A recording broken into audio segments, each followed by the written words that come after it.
I am Raman Raj Shergill. Welcome back to my channel.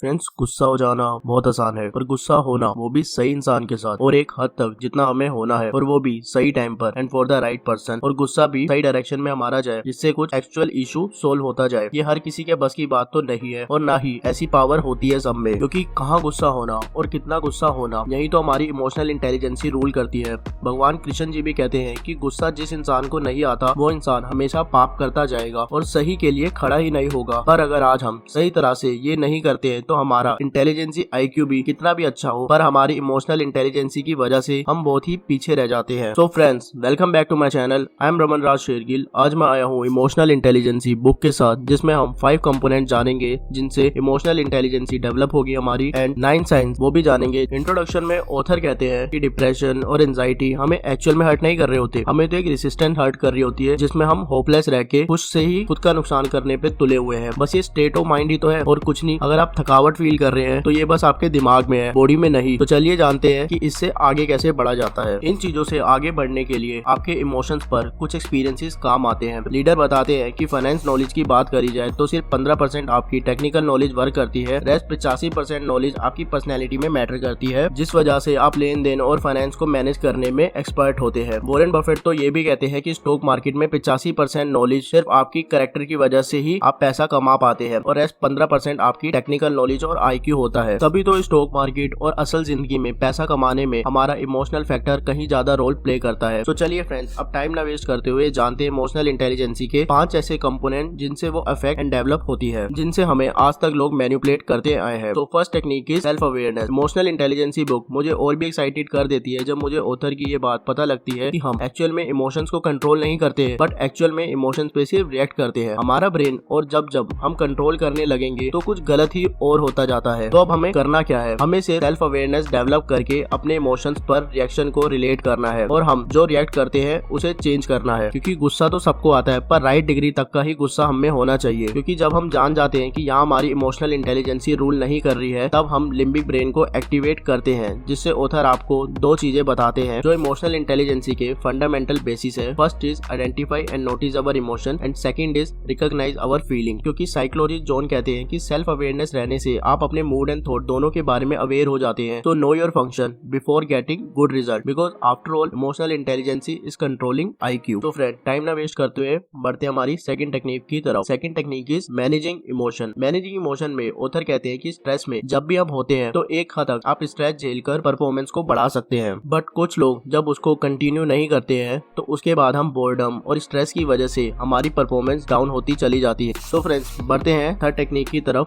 That is empathy. Empathy just like a pillar of emotion. Empathy अपने आप में develop होती है क्योंकि हम क्या देखते हैं, क्या सोचते हैं, और बचपन से लेके आज तक हमने क्या क्या बिलीव बनाए हैं। क्योंकि सोचने वाली बात यह है, क्या कुछ लोगों को अजीब नहीं लगता बुरा देख के, और क्या कुछ को बहुत लगता है। ये सब एम्पैथी ही तो है जो हमारे माइंड में डेवलप होती जा रही है। और देखा जाए कि इमोशंस को किस तरह से हमने दूसरे के इमोशंस को अपने इमोशन बना के जो बिलीव डेवलप करे हुए हैं, वो आज तक हमारे इमोशंस को कंट्रोल करते आ रहे हैं। तो फ्रेंड्स, देखने वाली बात इसमें यह है और नोट करने वाली बात यह है कि जब हमारे बिलीव हमारे सामने आएंगे, हम बेटर डिसीजन मेकिंग नहीं कर पाएंगे। इसलिए ऑथर यहाँ पे आपको एक ट्रिक देते हैं कि अगर हम एक बार अपने पॉपुलर सेंटीमेंट्स को एक जोक में कन्वर्ट करके या उसे झूठ मार कर जीने लगते हैं, तो हम अपने रिलेशनशिप की नस के पार्ट में पहुंच जाते हैं। या कहूँ कि ये एक एम्पैथी को गुड साइड में डेवलप करना स्टार्ट कर देती है, क्योंकि ये एक पिलर है इमोशंस, या कहें हिंदी में सहानुभूति का, जो सिर्फ हमें दूसरों को फील करके आई है। तो अगर हमने दूसरों को सही तरह से फील नहीं करा है, जो हमारे एम्पैथी और बिलीव को हमें नीचे ले जाने में हेल्प करता है, तो ऐसे बिलीव को जाने और आगे बढ़े। Fourth component is harnessing the power of emotion. Author Joel कहते हैं इमोशनल इंटेलिजेंसी डेवलप करते टाइम सेकंड वे मैनेजिंग इमोशंस में अगर आप खुद को मोटिवेशन खुद से करना स्टार्ट कर देते हैं, जिन्हें मेरे वर्ड्स में इंस्पायर कहते हैं। ऑथर कहते हैं जब आप इमोशंस की एक्सरसाइज कराते हैं, yes this is my mistake, उस टाइम आप अपनी ईगो को इग्नोर करने में लग जाते हैं। और यही मेन पर्पस है मैनेजिंग इमोशंस का भी, क्योंकि हर टाइम हम अपने आप को जो इतना सीरियस लिए बैठे हैं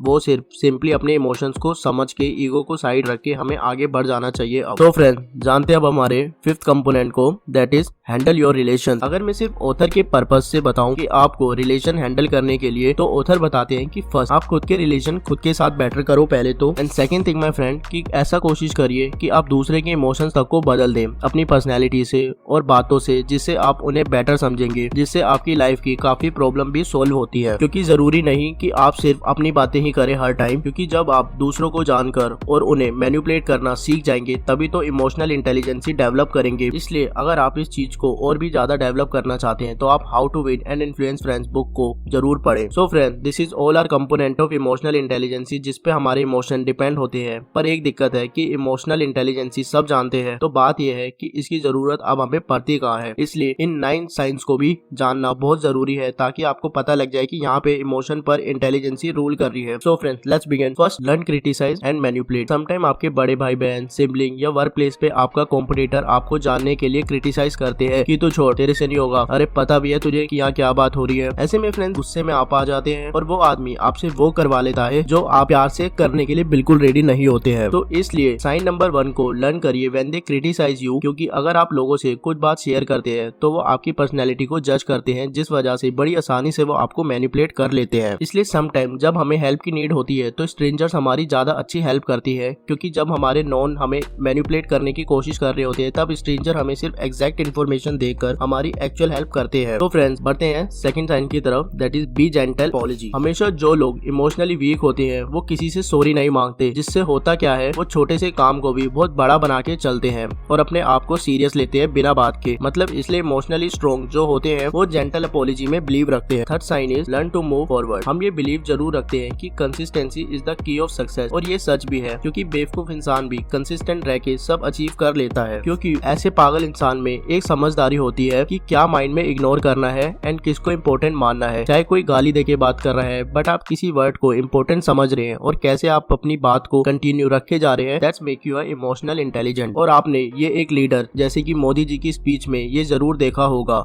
जो हमें इग्नोर नहीं करना चाहिए। तो इसलिए कुछ चीजों को इग्नोर करके ही हमारा काम पूरा होता है। तो learn to ignore thing and fourth sign को डेवलप करें, दैट इज कमिटमेंट। जब आप चीजों को इग्नोर करते हैं तब आप खुद से एक अच्छी कमिटमेंट करने में आगे बढ़ जाती हैं। अगर आप कमिटेड रहते हैं अपने गोल से, तो देखा होगा फ्रेंड कि आप अपने फ्रेंड को बोलते हैं कि सॉरी यार, आज मैं मूवी देखने नहीं जा पाऊंगा। जब आप चीजों को नो कहना सीख जाते हैं तब आप इमोशनल इंटेलिजेंट होते हैं और आप अपनी कन्वर्सेशन के टाइम भी ना कहना सीखिए, जिससे आप कितने भी बड़े इंसान से बात कर रहे हैं तो ये बिलीव आपका रीजन बनेगा कि और भी आपको बड़ा बनाने में। और बड़े इंसान की बात हो रही है तो यहाँ पे आप मनी को रिलेट कर सकते हैं। आई नो मनी बहुत ज्यादा पावरफुल है, but sometimes say no to it, it's more powerful. Fifth sign is how and what mean think and react. ये साइन मेरा फेवरेट साइन है। अगर मैं इसे समझाऊं अच्छे से तो इसके लिए सेपरेट वीडियो बनानी चाहिए, पर हमेशा समझिए कि क्या आप रिएक्ट करेंगे और क्या सामने वाला सोच रहा है। फॉर एग्जाम्पल, अगर आप किसी अच्छे ट्रेडर के पास अपना प्रोडक्ट लेके जाएंगे तो वो जल्दी से अट्रैक्ट नहीं होगा, कहेगा बहुत मिलते हैं ये चलो, पर फिर आप दे जाओ। वो ऐसा करके आपसे वो प्रोडक्ट भी रखवा लेता है और आपको इम्पोर्टेंट नहीं बताता। बताओ फिर एंड में कितने में दोगे, ऐसी ऐसी बातें करके वो आपसे रिएक्शन आपका शो करवा लेता है, जिससे आप इमोशनल होके उसको प्रोडक्ट दे देते हैं। पर ऐसा लेडी बिजनेसमैन कभी नहीं करती है, क्योंकि फ्रेंड्स वुमेन ज्यादा इंटेलिजेंट होती है मैन से, क्योंकि उनके इमोशन बहुत अच्छे से कंट्रोल हो रहे होते हैं और वो इमोशनली वीक बिल्कुल नहीं होती। क्योंकि क्या आपने कभी सुना है किसी लेडी को हार्ट अटैक आया हो?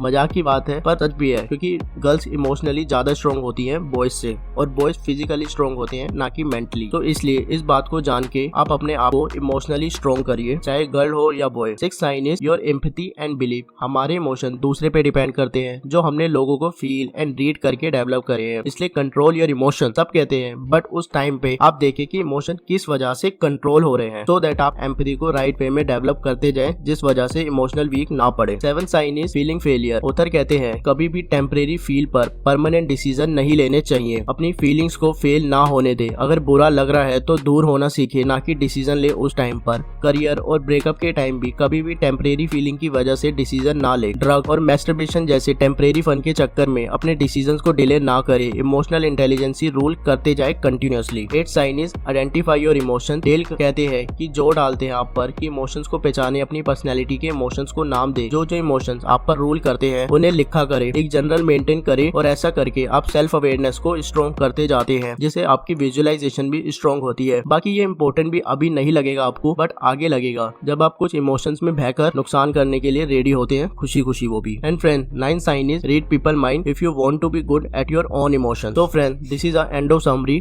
Thanks a lot for watching this video. अगर आपको कुछ लोग अपने आसपास के इमोशनली वीक लगते हैं या कोई इवन अपने पेरेंट्स तक भी, तो आप ये वीडियो जरूर शेयर करें ताकि वो इमोशनल इंटेलिजेंसी को जानकर आगे बढ़े और अपने IQ को और बेटर करता जाए, क्योंकि एट लास्ट ये आपका कैरेक्टर ही है जब भी आप कुछ करते हैं सक्सेस में। तो इसलिए strong your emotional intelligency. Thank you once again, have a nice day. Please video को सब्सक्राइब जरूर करें।